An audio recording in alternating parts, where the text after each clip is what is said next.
I'm recording the post-break session, and let's see. Oh, and then I need to screen share, and we should be back here with the nature of human memory, which is where we left off. If, oh, it's the, there we go. I was seeing that spiraling thing.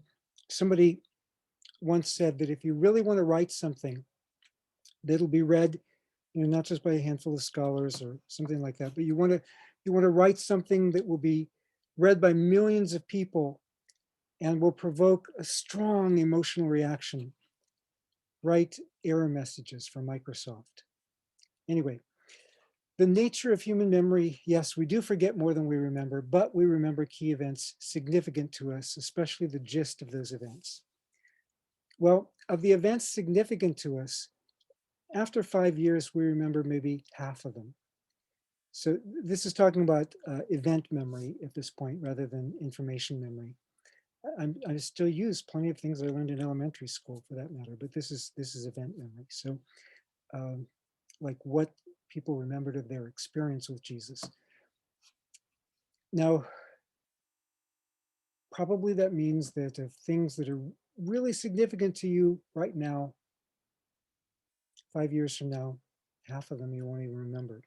But what is retained at 5 years goes into long-term memory and lasts for up to 50 more years. At least that's according to the best research I've read so far. Obviously, it's harder to do research on long-term memory than short-term memory because to do research on long-term memory takes a lot longer. But anyway, uh, Peter, John, and others would remember many episodes, many memories, many events about Jesus. Well, there are different forms of memory. We have verbal memory, sensory memory, we have manual memory. Sometimes my fingers will type a familiar word, even if it's not the word I'm thinking of. Um, Verbatim memory is a form of verbal memory. And for the most part, we don't remember things verbatim very long. After a few seconds, the verbatim is gone. We'll remember the core idea. Sometimes we tend to remember some things more verbatim, like proverbs, uh, aphorisms. So some of Jesus' teachings that were in that form, they tend to recur in pretty much the same form in different gospels because they're short, succinct sayings that are memorable. Uh, in the Middle East, people sometimes can remember thousands of different proverbs. We have our own sort of proverbs here, like haste makes waste, or things like that, that um, Dr. Keener's class makes me sleepy. Familiar sayings that we always remember and repeat. But uh, usually we remember the gist, the core meaning rather than word for word. Episodic memory, that's for like events in our lives. Those we tend to remember as succinct narratives with a few details and the central gist, which is kind of the form that we have for a lot of the stories in the Gospels, a lot of the short accounts that we have in Mark and so on. It also fits parables. Well, parables aren't actually episodes in a person's life, but in terms of in verbal memory or semantic memory, um, those are short stories that can be remembered and passed on that way. So how likely is it that things would have still been remembered by the time they start being written down? Well, in Luke 1, 2, I gave you the outline before, Luke 1, 1, Luke 1, 2, Luke 1, 3, and Luke 1, 4. You don't have to know a whole lot of math to get up to verse 4. But anyway, oral sources, verse 2.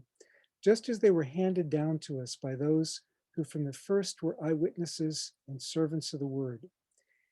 The Greek word that's translated handing down actually has a bunch of meanings, but in the context of information being passed on, was often used for information being passed on in a school setting, a school of philosophers or Pharisaic tradition or so on.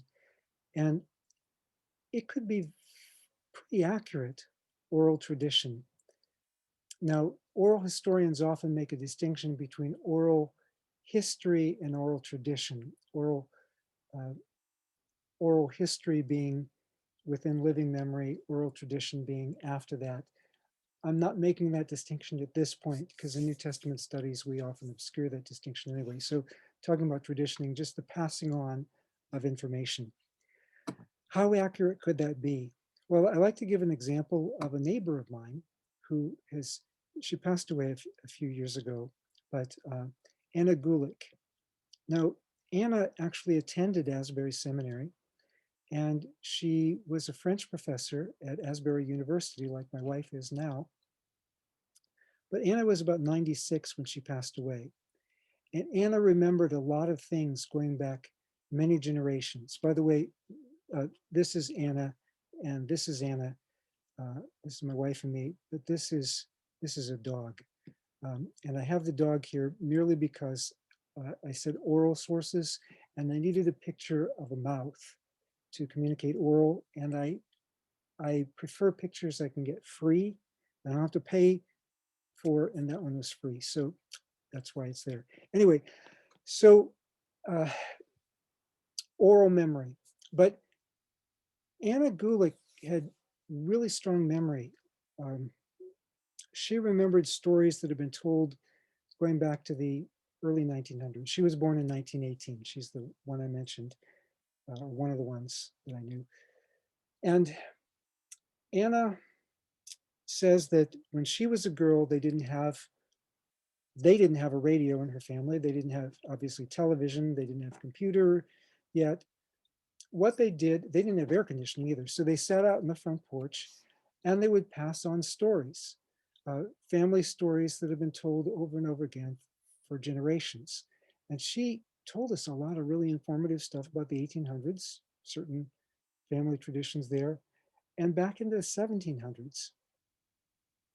And I was able to go and check out some of the information. Some of it, I mean, there's no way I can verify or falsify, but what I checked out, her memory and the memories on which she was depending were pretty good going back to the 1700s.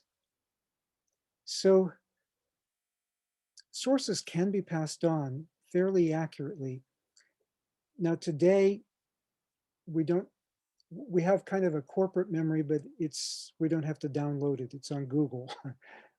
So our memories aren't as trained as they were in the early 20th century or earlier than that in the US or in many cultures today. The more we become dependent on technology, the more information that can be stored, but the less we often have stored up here. Well, how accurate was oral transmission in the first century? We need to consider several factors in this. We'll consider memorization and antiquity.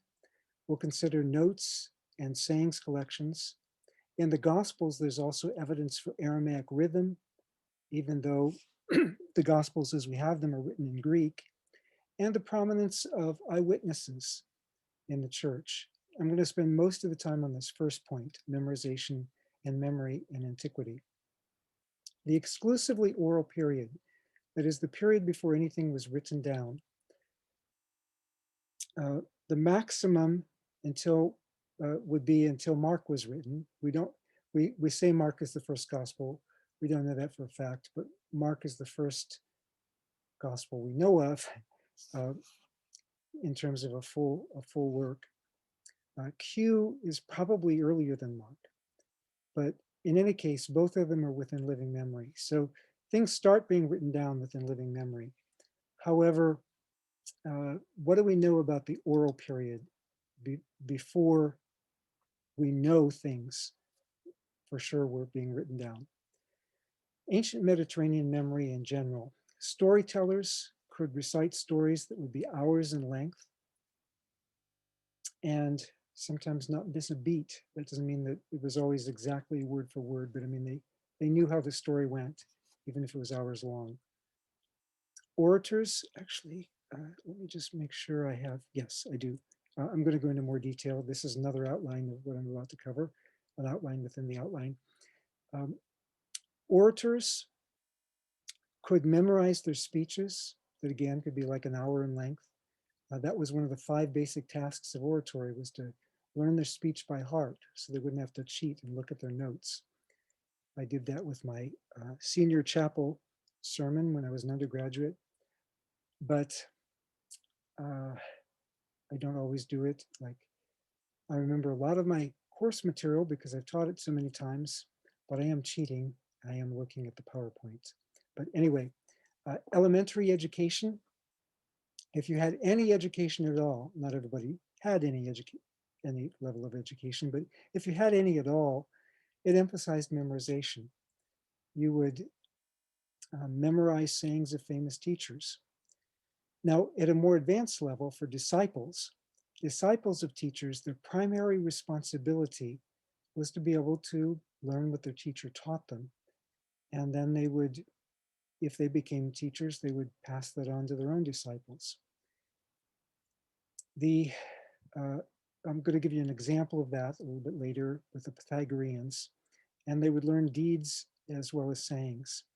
And often these would be gathered into lives and sayings collections. Now, in terms of storytellers, you had bards, traveling bards, who could repeat Homer's Iliad and Odyssey by heart. Centuries before the Gospels were written, the best professional reciters could do that. Intellectuals looked down on them. That was not considered a very intellectual exercise. And there were apparently a number of other people who had it memorized, if we can believe our ancient sources. It was fairly common for people to have to know a lot of Homer by memory. And for the elite who would write things themselves, uh, they couldn't go look things up online. All these quotations they have of ancient literature are usually from memory, unless it's following one main source the whole way through or through a certain section. Carefully trained memories, examples of that. Now, these are not the norm, these are the extreme, but they do show you the value that people had back then on memory. Today, we sometimes have people who are known for um, mnemonic devices. Sometimes they come and speak in schools and so on and just show off their memory. Even have somebody who memorized a phone book. I don't know how useful that is, but especially when people change their numbers. But this is an example from antiquity. Seneca the Elder. This is not the famous philosopher. This is his dad. Seneca the Elder, in his book, The Controversiae, starts out by saying, in my younger days, my memory was really good. I'm old now, don't hold me to such a high standard. But when I was younger, I could meet 2,000 people and get their names and then repeat them back in exactly the sequence in which I just heard them. He says he could recite up to 200 verses given to him in reverse. He says, now I'm old. My memory isn't so good, but I'm going to do my best. He says, now I'm a famous orator, and a lot of the other famous orators, we all went to oratory school together. So you probably wondered what our practice speeches were back when we were in oratory school. So let me tell you. And then he proceeds to give long sections of over 100 of these practice speeches from his youth. That makes me feel intellectually insecure. But we don't train our memories that way today, uh, except you will for your midterm. This was exceptional, but there were other people. I mean, one person listened to an auction all day, and at the end of the day, he could repeat back every item that was sold, the price for which it was sold, and the person to whom it was sold with no notes. Another person, he plagiarized a poem just to show off. Uh, well, actually, he didn't plagiarize it. Well, sort of, he plagiarized it. There was somebody up front who was doing a poetry reading. And then this guy in the back, he jumps up and says, "You plagiarized. You stole my poem. I can prove that's my poem. I can repeat it by heart." And he proceeds to repeat the poem. And the guy up front is like, "Oh." And then the guy in the back says, no, just joking. I just wanted to show you how good my memory was. I memorized it while you were reading it. And this isn't like limited to Greco-Roman culture. You have a case from um, the Arabian Peninsula, and I think the Middle Ages, one of the Arabian kingdoms. There was a princess who said, I'll give my hand in marriage to the best poet in my kingdom. She was a poetess herself, and various people started traveling on caravans to try to impress her with their poetry. And this one guy, he came up with this really nice poem, and his roommate, or more technically tent mate at a place where they were traveling on the caravan, he said, "Oh, tell me your poem." And it was a really good poem. So the guy who heard the poem, he memorized it as the other guy was telling it, and then killed him so he could steal his poem. And before the princess, he recited this beautiful poem. And the princess was duly impressed that that was the best poem. And she ordered the guards, take this man away and execute him. He is my husband's murderer. Well, how did she know it was fake? The guy memorized it so accurately. He had it with the place names and other features that fit a different region of the Arabian Peninsula than his accent showed he was from, showed he stole it from somebody else. So anyway, this all reflects an emphasis on memory that far exceeds standard expectations today. And you have people today who can memorize the Quran, the entire Quran, in Arabic, and some of them don't even know Arabic. They don't understand it, but understanding does help your memory because, again, we have semantic memory that's stronger than verbatim memory. But one of the 5 basic tasks of orators was learning the speech by heart in preparation for delivery. In fact, in oratory school, you would memorize the speeches of earlier famous orators, often several hours in length, as part of training your memory. Ancient disciples' memory was often supplemented with note taking, but in terms of ancient disciples, the standard practice of historians was to consult eyewitnesses and those that heard them when that was available. But in terms of biographies of teachers, well, if you want to get their teachings, the best place to go is their disciples. And in school settings, students or disciples would rehearse and pass on their teacher's message. Now, the pictures here have to do with written transmission, but this was also true for oral transmission. You had illiterate disciples at times in antiquity, and you know they would repeat back what their teacher told them and practice it over and over again. And if they passed it on, somewhere along the line, somebody would be literate and could write the things down. But the Gospels are not written in school settings per se, although actually in the Roman Empire, when they thought of synagogues, and they would have thought the same way of churches, where they had public readings of documents, in the Roman Empire, those were thought of actually as pedagogic settings, as educational settings. Churches were not a school setting per se in the more technical sense, but most of the most prominent leaders in the early church, as we know from some undisputed letters of Paul, were not only eyewitnesses, but they were disciples of a teacher, Jesus. Just about everybody agrees that Jesus was a sage and that he had disciples, and they learned from his teachings in a pedagogic setting. Memorization was the most widespread feature of ancient education, if you had any education at all. The basic level, you'd be memorizing sayings of famous teachers. Higher education, and I say after about age 16, it actually varied. It could be after age 14. It just depended on where you were located and maybe the individual.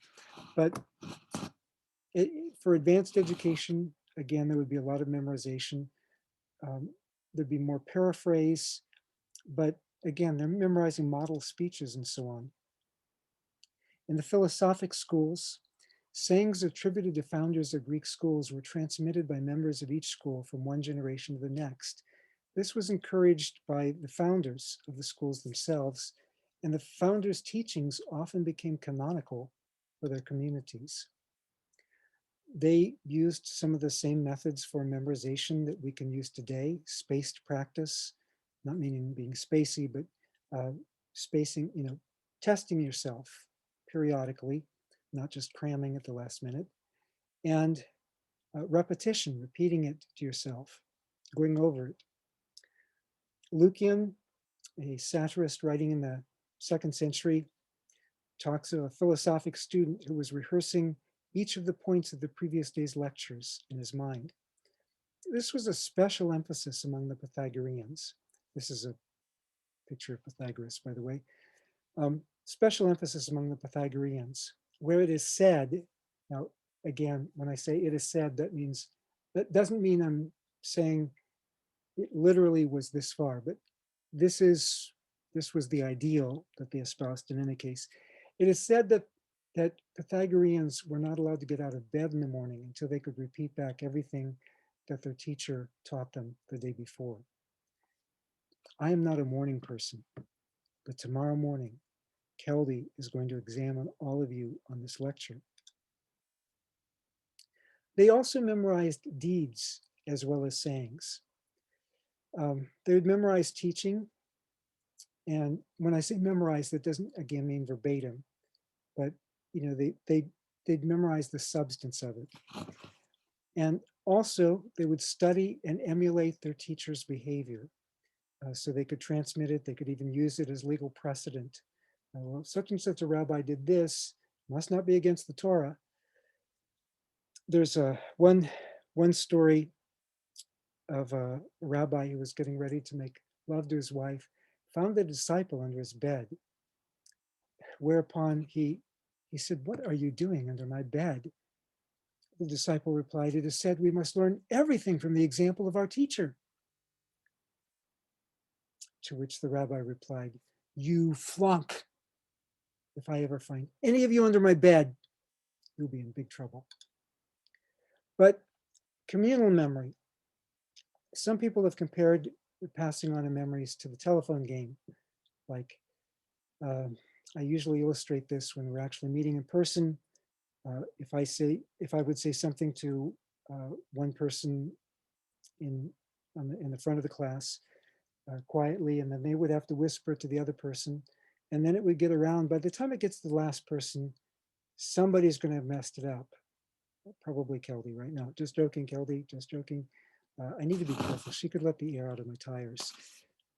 She knows where I live. But then again, I don't have a car, right? It's my wife's car. Don't see, that would be mean. So anyway, but the telephone game, somebody could mess it up. I mean, if you've got 40 people playing this game, you've got 40 chances for somebody to mess it up. But what happens if it's group memory? If everybody's hearing it at the same time, then you have less chance of messing it up. And when you collaborate, if you collaborate, chances are you're going to have more pieces of it recollected. Now, whoever has the biggest mouth is probably going to take the lead in that, and they may not be the person who has the best memory. But still, you put all the memories together, you're likely to have more. Jesus wasn't teaching these things just to one disciple. He was teaching some things publicly, and he was teaching other things to a group of disciples, including the 12. Well, disciples could collectively remember parts of speeches or sayings, sewing them together. This was the case with others in antiquity. It could be the case with Jesus' disciples as well, especially when people are looking to them to say, okay, you say Jesus is Lord, well, tell us what we're supposed to do. Tell us what he taught. Note-taking could be relevant if any of the disciples were even partly literate. Could any of the disciples have been partly literate? Well, one of his followers, close followers, was a tax collector, Levi, in Mark chapter 2. And tax collectors had to be literate. If we know anything about tax collectors, I mean, we've got mounds and mounds of tax documents from Egypt where the dry climate preserved them. Tax collectors had to be able to write. So to take basic notes isn't the same thing as writing a whole gospel. I mean, that's more advanced literacy, but you can always dictate. People, and once a group has enough followers, there's going to be somebody there who's literate who can you know take things down, take notes down, or write more literate things. I mean, everybody knows Paul was quite literate, and he was writing probably before the Gospels that we have. So, uh, was note taking possible? Well, at least Levi, one of Jesus' disciples, could have done it, and maybe some others. There's a debate about how much literacy was available in this period. It was higher for men, but it was higher in urban areas like Jerusalem than it would have been in, say, Capernaum. With fishermen, they may have had some literacy, though. There are different levels of literacy. So to take a note to jar your memory of something, maybe. Most people didn't have a lot of papyrus available. People wrote on scraps of, anyway, that's all another story. So among Jesus' disciples, a tax collector could do it, at least. Disciples of teachers often took notes. That was true for both major disciplines in the Greek world, philosophy and rhetoric, during their teachers' lectures. Disciples then published their teachers' teachings. If the disciples couldn't write it out themselves, again, they had people who could do it for them.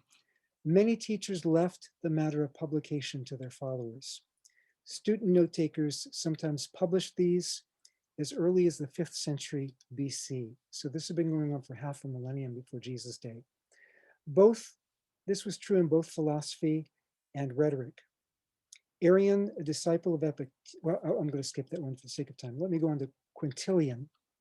Quintilian was a professor of rhetoric, and he had a number of boys from elite families who were his students in Rome, and they took copious notes in his class in rhetoric, professional public speaking. Today we call it speech classes, or at the seminary level, homiletics. And then they went out and they published their notes on his lectures. And he said, I wish you wouldn't have done that.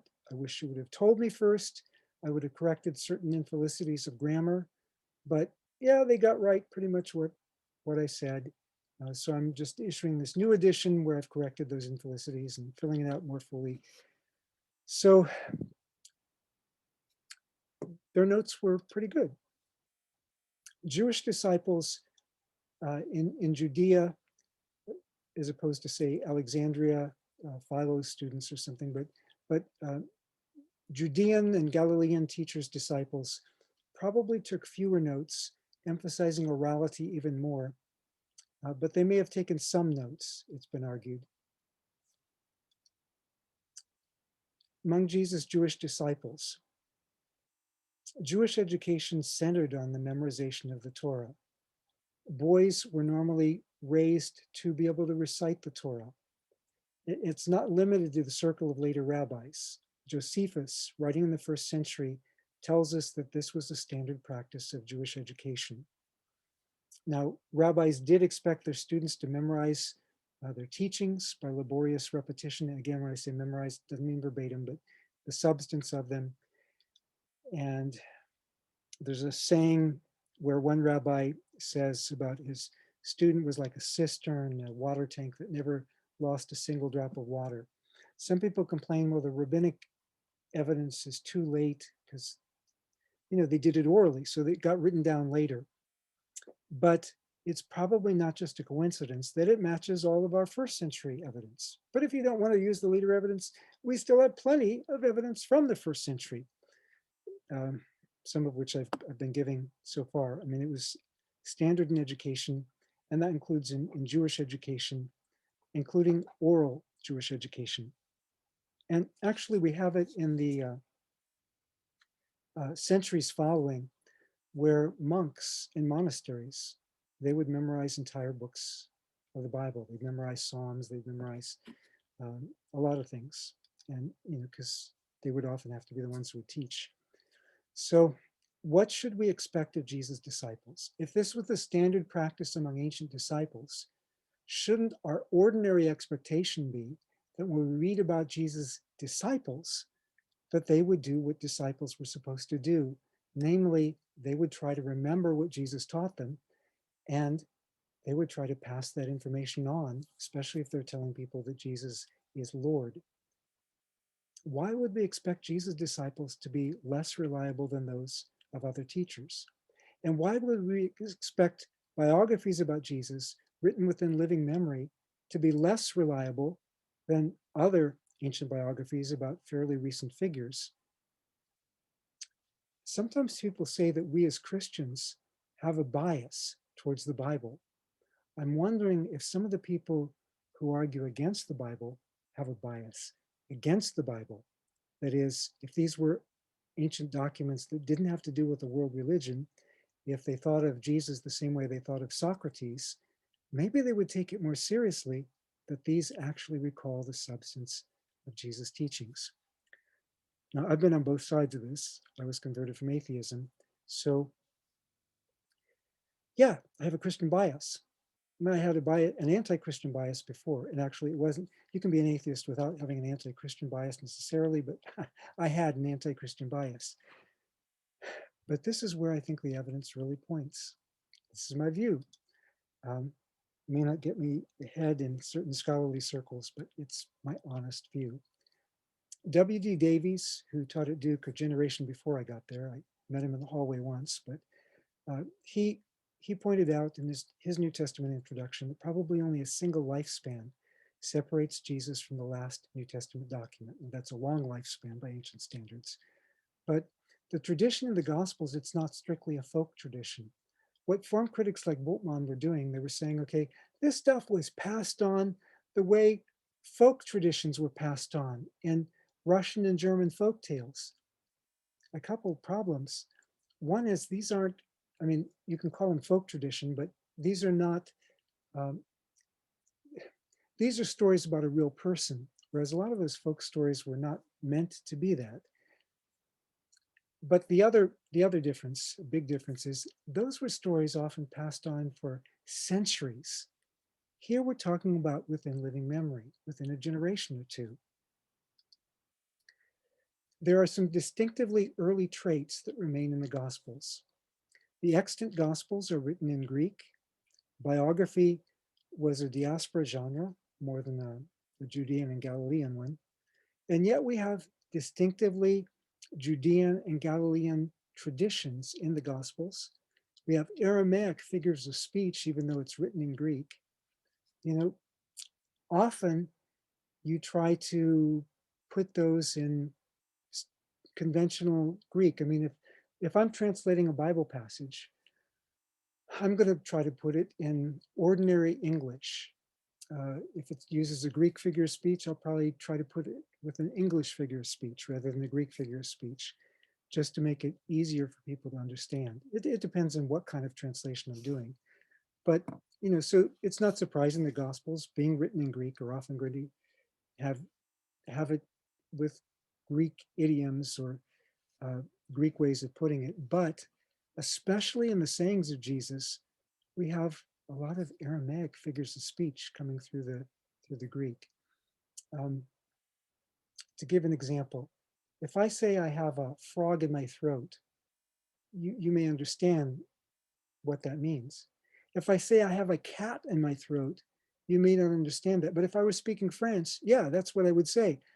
I have a chat, C-H-A-T, uh, uh, chat. Yeah, is that how you pronounce it? Anyway, I have a cat in my throat. It's scratchy, right? uh, they don't say I have a frog in my throat. From one language to another, the idioms are going to vary. Well, sometimes we have Aramaic idioms. Sometimes we even have Aramaic rhythm in some of Jesus' sayings. I do think we have to be careful about that because translating from one language back into another can be rather precarious when we don't have the original. But um, but there's enough of it here for enough of the sayings of Jesus that it makes sense that there's a lot of it. Um, some have argued even 80% of Jesus' sayings have discernible rhythm in Aramaic, but we don't know how much of that's due to the translator. But we do have examples of, we do have clear examples. Son of man, the son of the man, literally, makes no sense in English, makes no sense in Greek, but it made perfect sense in Hebrew and Aramaic. Um, yeah, Bar Anish and Ben Adam. Examples of Palestinian Jewish or Judean and Galilean figures of speech, maxims, or ideas. You have phrases similar to, you have heard it said, lust hyperbolically constituting adultery. It would be measured to one as one measured to others, removing the beam from one's eye before trying to remove the chip from another's. And all of those, the phrase, to what shall I compare before telling a parable? So and so is like when telling a parable.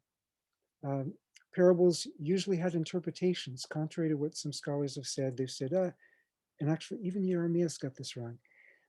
Scholars have sometimes said, well, the parables are probably authentic, but the interpretations are probably not authentic because Jesus Jesus only told things secretly.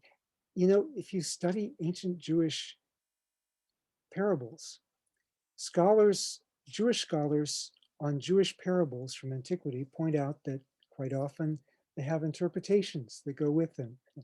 That would be the norm. That's what you would expect. It's actually when Jesus doesn't give the interpretation, that's the more unusual case. The first half of the Lord's Prayer uh, is pretty close to what you have in the Kaddish, which is also pretty close to a lot of other ancient Jewish prayers. But exalted and hallowed be your great and glorious name. May your kingdom come speedily and soon. The Pharisees' divorce question reflects a debate among Pharisaic schools from Jesus' day. Moving mountains was apparently a Jewish metaphor for accomplishing what was virtually impossible. Jewish teachers debated among themselves which commandment was the greatest. When Jesus links the two greatest commandments on the basis of the common opening word, vayahafta, you shall love, that was a common Jewish interpretive technique. Jewish teachers talked about the largest animal in their region passing through the eye of a needle. Largest animal for Babylonian rabbis, that would have been an elephant, but in Judea and Galilee, it would be a camel.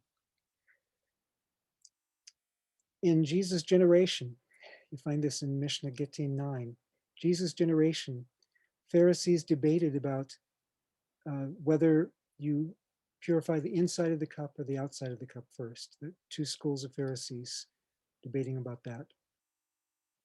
Am I going to talk about that? Maybe I did talk about it. No. Anyway, too late. We need to move on. So eyewitnesses remained prominent in the early church. Galatians Chapter 2, in an undisputed letter of Paul tells us that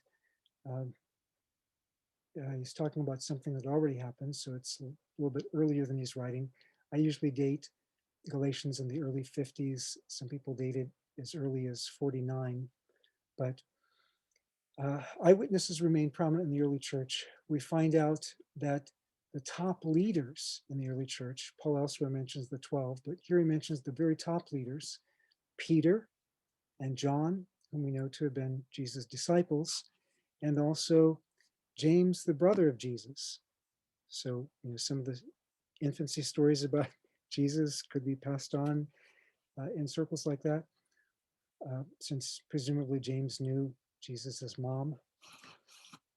So, also 1 Corinthians 15, it talks about the 12, it talks about the Lord's brothers, it talks about all the apostles in addition to the 12, names a number of the early eyewitnesses. That suggests to us that these things were passed on by the earliest leaders of the church. And Paul sometimes mentions other information being passed on. The Lord's Supper tradition talks about Jesus' divorce saying, and so forth. We also have another question. Now, this applies more to the resurrection than to particular stories about Jesus. But would eyewitnesses die for a claim that they knew to be false? I had a really good agnostic friend who whose point against that was people die for things that are false all the time. Just look at suicide bombers. True, people die for things that are false all the time, but do they ordinarily, voluntarily die for things that they believe are false? The suicide bombers, the ones who are voluntary and not somebody pushing them and remote detonating their vest, which has happened also, but suicide bombers normally believe what they're doing. Uh, we believe that they're wrong, very wrong. But in the case of Jesus' disciples, they were willing to die for what they believed. But what they believed was not just that Jesus rose from the dead. What they believed was that they had seen Jesus alive from the dead. They're not making that up. So most scholars today believe that they believed that they saw Jesus alive from the dead.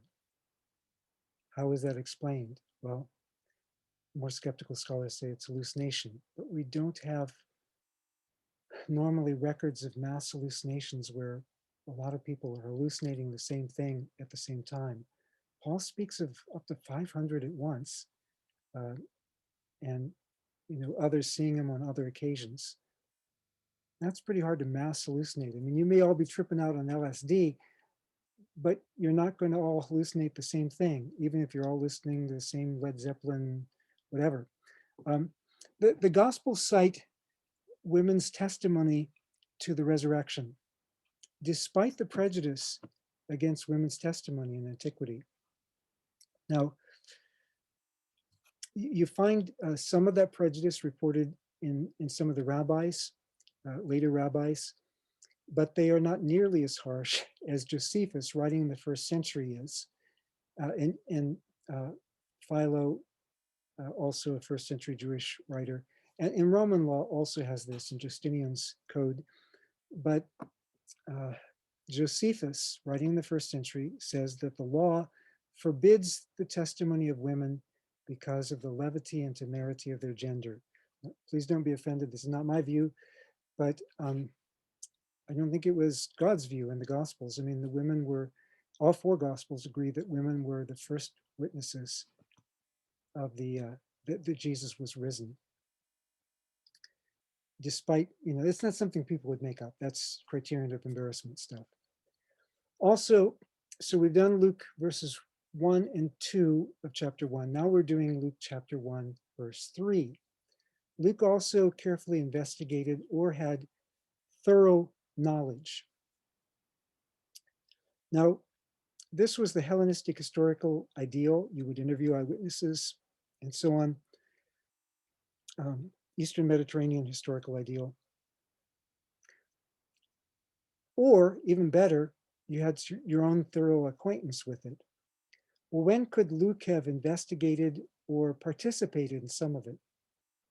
Luke's second volume, the book of Acts, has a section that has we in it. Now, scholars debate this. This is actually more debated than some of the other things I've mentioned. In my mind, I don't see why this one is debated, because I have read through ancient historians and ancient biographers. When they use the first person, they mean that they are actually the subject of the verb. Either they say, I wrote or we wrote, they mean they were the ones who wrote.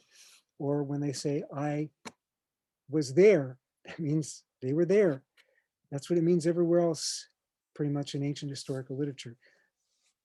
It doesn't mean that in novels, but the majority of scholars, strong majority of scholars, think that Acts is a historical work, not a novel. So I don't know why they would dispute about we. I think it's a simple majority, not a large majority, but a majority of scholars do take the we as, yes, the narrator was there.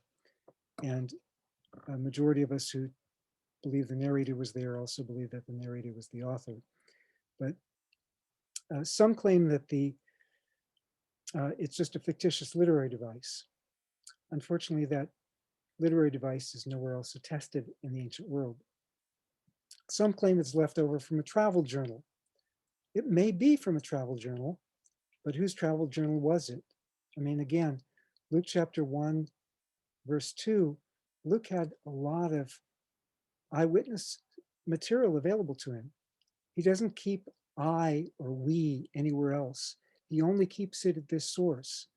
So unless he became an inept editor, chances are the we means the same thing that we normally meant in ancient historical literature, just about all the other time. Sir Arthur Darby Knock, leading Harvard classicist of the 20th century, said he could think of at most one example from non-fictitious ancient literature that included a first person claim where it was fictitious. I mean, normally it's historical if it's in historical literature. So normally we means we. Normally it means that the person was there. And he's not really trying to make himself big. He's acting as a walk-on character, but he's there with Paul from Troas to Philippi on that voyage. He's still there in Philippi. Paul leaves Philippi with Silas and the we stops. Years later, Paul comes back to Philippi in Acts chapter 20, and the we picks up again. What does that suggest? Probably that the we stayed in Philippi during that time. But then the we continues through the end of the book of Acts. And that includes up to 2 years spent with Paul in Judea. If you look at, especially, in chapter 21, the we is there. Chapter 24, verse 27, we find out Paul stays there in custody for 2 years. 27, 1 and 2, when Paul leaves, we go with him. So the author is traveling with Paul, including he's with Paul or near Paul in Judea for up to 2 years. Would that give him any time to consult any of the eyewitnesses? Some of whom are named. I mean, James, the Lord's brother, is named, and the author or the narrator stays with Philip some of the time, not Philip the apostle, but somebody from the very early period, Philip the evangelist. Luke simply confirms what was already widely known in the church. Luke chapter 1, verse 4. He says, so that you may know the certainty of the things you have been taught. You don't make up things that contradict what your hearers already know. Just like you weren't persuaded when I told you about that you heard my paleobotany lecture last week. Similarly, in 2 Corinthians 12, Paul says, you saw the signs and wonders of an apostle done among you when I was with you. He's appealing to their own knowledge of it. It's not something he can get away with saying, you surely saw this. You should remember this. Here, let me put you into a trance and try to make you hallucinate. No. Paul also claims witnesses for the resurrection that anyone could check out. Other evidence. So moving beyond Luke 1, 1 to 4. Other evidence. Later debates that were central to the church are missing in the Gospels. You don't have much about food laws except Mark chapter 7. I know at least one of you listening to me probably doesn't think even Mark 7 is talking about that. And actually, there's been a recent scholarly case made against that. But anyway, food laws, if Jesus deals with it at all, it's just once in terms of what we have remaining. In terms of addressing Gentiles, you don't have that very often in the Gospels. The issue of circumcision, the Jerusalem Council debates about that. We have Paul talking about that. Major debate, the middle of the first century, 3 decades after the resurrection. 2 decades after the resurrection. So That's a major debate. If people are going to make up sayings for Jesus, you'd think they'd make up sayings on either side of that. Yeah, Gentiles have to be circumcised. No, Gentiles don't have to be circumcised. But nobody made up sayings like that. Why? Eyewitnesses were still alive. They were in charge, and people paid attention to what they taught. And if you're going to follow Jesus, normally, since there was a lot of persecution, you were fairly sincere about it. And anyway, if the church were making up things about Jesus, you'd think they would have been a little bit more relevant to their own time. Paul, writing 20 to 30 years after Jesus' ministry, attests some of what appears in the Gospels. Witnesses of the risen Lord, 1 Corinthians 15, going back to the very beginning. The Lord's Supper, 1 Corinthians 11, is passed on. Now, some people say Paul got this by revelation. He says he received it from the Lord, but this is probably like the rabbis saying they received something from Sinai. They don't mean they literally went back to Mount Sinai and they were standing behind Moses listening. They mean that this was passed on. It goes back to Sinai ultimately. Um, he gives uses language for traditioning for the passing on of the material about the Lord's Supper. Jesus' end time teachings, 1 Thessalonians, 2 Thessalonians. We will talk about that more later. And probably some of Jesus' ethics. We have some really close parallels. By the way, in terms of the second coming, you see this picture. This is my students. This is to motivate you to take your homework with you wherever you go. Actually, when Jesus comes, you are exempt from further homework. So I know some of you are praying for the rapture before the tribulation, but anyway, I don't think it's going to work that way. But anyway, Paul distinguishes between what Jesus said and his own extension of that, 1 Corinthians 7. He says, here's what Jesus says about divorce. Now, Jesus didn't address this particular issue, so I'm going to address that now. He could have made up, if he's just making up sayings for Jesus, he could have made up this saying and covered this particular situation too, but he doesn't, because he doesn't have a saying for it. He quotes what Jesus says, and then he applies it and qualifies it for a special situation. And as one of my mentors, Duke E.P. Sanders, pointed out, if writers were freely inventing stories, we wouldn't have big overlap among the Gospels. So just based on a purely historical approach, the Gospels are a really good source for reconstructing Jesus' public ministry. They're written just like a generation later, certainly within living memory. It depends on how long you consider a generation, but certainly within living memory.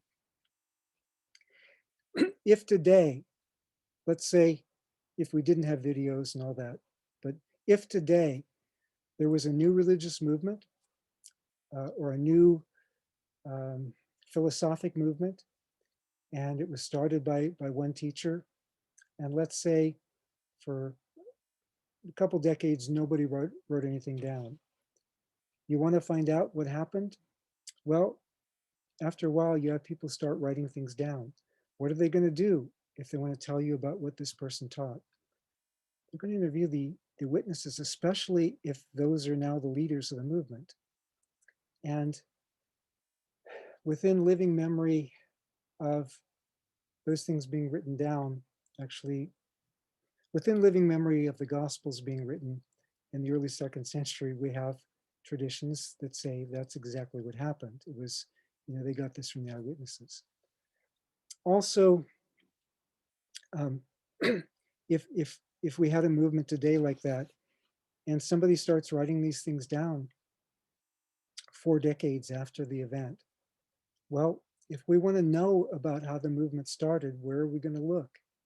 Chances are we're going to look at those documents. It's the best source we have. And chances are, if these were eyewitnesses who wanted to stay faithful to their teacher's teaching, which normally in antiquity disciples wanted to do, then we were going to say, okay, well, we have a pretty good source here. Now, There are exceptions in history to that, where people didn't want to be faithful to their teachers' teachings, but that's not the norm in the ancient Mediterranean world. Apart from Socrates, Jesus is one of the only figures of antiquity, certainly one of the only teachers from antiquity, to have 4 surviving biographies of him written within living memory. So if we know anything about ancient history, apart from, emperors where we've got inscriptions and so on, but if we know, some of that was propaganda, but if we know anything about ancient history and about figures of ancient history, Jesus is one of the figures we know an awful lot about. External evidence within living memory: Matthew, as an eyewitness, may have written down some of Jesus' teachings, and this may be what we call Q, although we don't know that for sure, but based on 2nd century traditions about Matthew writing some things and then others following what he wrote. Then again, they say Matthew wrote in Hebrew. Q may have originally been in Aramaic, but there are some sections in Matthew, like the genealogy, uh, with some of the numerical plays, passages like Matthew 2:23, passages like first paragraph of Matthew 27, stuff that's unique to Matthew that includes word plays that only work in Hebrew. Makes me wonder if that was the original Matthew, but we don't know at this point. But anyway, early 2nd century sources, depending on um, what they heard from eyewitnesses in the 1st century, Papias explicitly says this, say that Matthew wrote some stuff first. And some of that at least informs Matthew's gospel. How much of it is debated, but well, everything's debated in scholarship. But Peter, probably the leading eyewitness behind the Gospel of Mark. John is a major eyewitness, maybe dictates or preaches like Peter does, and somebody else writes it down. But the Gospel of John, we have major firsthand sources behind, well, I believe we have major firsthand sources behind our written sources. So Matthew informs Matthew, Peter informs Mark, which also informs Matthew, and also informs Luke, as well as there's some other tradition. Some places where Luke overlaps with John. I think John hadn't been written yet, but John was probably alive. And if Luke was in Jerusalem, maybe he met him. But okay, I know I sound yeah, quite conservative. But anyway, essentially 3 independent eyewitnesses of Jesus. That's almost unheard of for extant sources from antiquity. Maybe for Socrates and for centuries old material about Alexander behind Arrian's historical monograph, 5 volumes about Alexander. But it's far better attestation than New Testament scholars typically assume. And for the resurrection and some of Jesus' sayings, we can add Paul.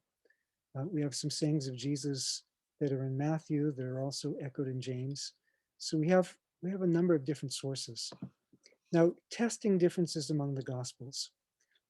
In many cases, some of them are more diverse, like the resurrection narratives, which E.P. Sanders says, well, there were a lot of competing resurrection narratives because there were a lot of people who saw him. So you've got a lot of different sources. But in the case of some of the accounts in the Gospels, you have just a particular main source with just minor variations among the Gospels, less variation than was actually ordinary in antiquity. So